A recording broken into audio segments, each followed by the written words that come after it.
तो हेलो दोस्तों, स्वागत है आपका इस यूट्यूब चैनल के ऊपर। तो दोस्तों, जैसे आज ना हमने जो 5 क्वेश्चन सीटेट के लिए वो है लाइट टॉपिक से रिलेटेड। तो यहाँ पर चलिए शुरू करते हैं आज के हमारे 5 क्वेश्चंस को।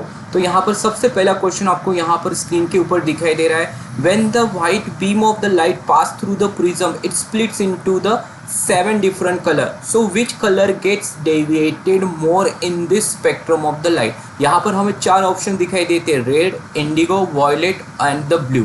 तो इसका सही जवाब रहेगा वॉयलेट। तो यहाँ पर आप डायग्राम में आप देख सकते हो कि यहाँ पर जब भी ये वाइट लाइट इस प्रिज्म में से जब पास होती है तो सबसे ज़्यादा जो कलर डेविएट होता है वो होता है वॉयलेट कलर, और सबसे कम जो डेविएट होने वाला कलर होता है वो है रेड कलर। तो इसका सही जवाब क्या रहेगा? वो सही जवाब रहेगा that should be the violet colour is get more deviated as compare to the other colour. तो और लीस्ट डेविएशन में कहाँ गया था, तो कौन सा आंसर रहता था? रेड। तो यहाँ पर मोर कहा है तो हम टिक करेंगे वॉयलेट ऑप्शन के ऊपर।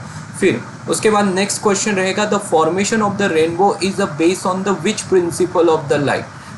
Reflection, refraction, dispersion, all of this. तो यहाँ पर इसका जो सही जवाब रहेगा, यहाँ पर आप देख सकते हैं, एक सेकेंड, हाँ देखिए, जब भी ये सन जो वाइट लाइट फ्रॉम द सन जब भी इस रेन ड्रॉप में से जब पास होती है तो यहाँ पर 3 प्रिंसिपल्स क्या होते हैं, यूज़ किया जाता है। तो यहाँ पर देखिए, ये लाइट यहाँ पर रिफ्रैक्शन हुआ, फिर उसके बाद डिस्पर्शन, और यहाँ से पूरा टोटल इंटरनल रिफ्लेक्शन से ये क्या हो चुके हैं, हमें 7 डिफरेंट कलर्स ऑफ रेनबो यहाँ पर मिल चुके हैं। तो इसका जो राइट आंसर रहेगा वो रहेगा all of this. The formation of rainbow is based on which principle of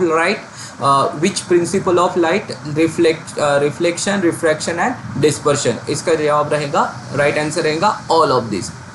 यहाँ पर फिर नेक्स्ट क्वेश्चन को हम देखते हैं। A person can able to see the nearby object. ये आई से रिलेटेड डिसऑर्डर है, जैसे अभी 8th स्टैंडर्ड में या 10th स्टैंडर्ड में ये टॉपिक आपको देखने को मिलता है। इसको कहा जाता है मायोपिया या शॉर्ट साइटेडनेस भी इसको कहा जाता है। A person is able to see the nearby object but not able to see the distant object, so the person must use the spectacles made up of. अगर इस person को जो होता है वो दूर का नहीं दिखाई देता है, नज़दीक के जो भी ऑब्जेक्ट्स होते हैं वो उसको क्या करता है, अच्छे से देख लेता है। तो अगर इससे पर्सन को कौन से स्पेक्टेकल्स, कौन से लेंस का स्पेक्टेकल्स यूज़ करना चाहिए ताकि वो दूर के भी ऑब्जेक्ट्स को अच्छे से देख सके?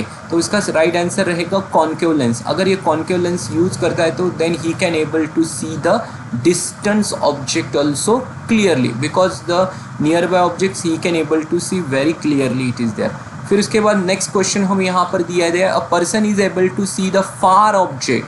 फार ऑब्जेक्ट यानी उसे दूर का दिखाई देता है बट अब नज़दीक का नहीं दिखाई देता है। So the person must use the spectacles made up of. तो यहाँ पर 4 ऑप्शन हमें यहाँ पर दिए, convex lens, concave lens, convexo concave lens, biconcave lens. तो यहाँ पर राइट आंसर रहेगा कॉन्वेक्स लेंस। उसको कौन से लेंस का चश्मा यूज़ करना पड़ेगा, उसके कौन से स्पेक्टेकल यूज़ करना पड़ेगा?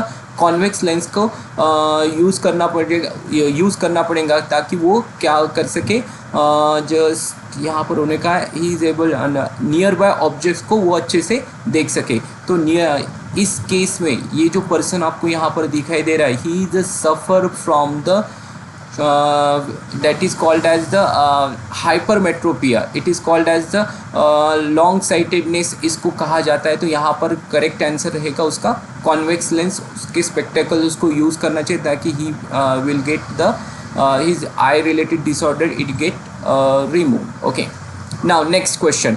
An object is placed at the 3 meter away from the plane mirror, so what is the distance between the object and the image formed in the plane mirror? तो यहाँ पर आप देख सकते हो कि ये इमेज है, देखिए ये प्लेन मिरर आपको दिखाई दे रहा है, ये कैंडल है और इस कैंडल की इमेज यहाँ पर फॉर्म हो चुकी है।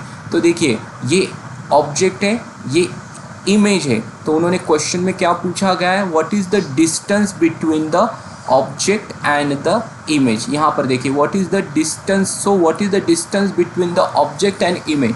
तो क्या रहेगा इसका राइट आंसर? 3 मीटर, 9 मीटर और 6 मीटर। ऑब्जेक्ट कहाँ पर है, प्लेन मिरर से कितनी दूरी के ऊपर खड़ा है? 3 मीटर।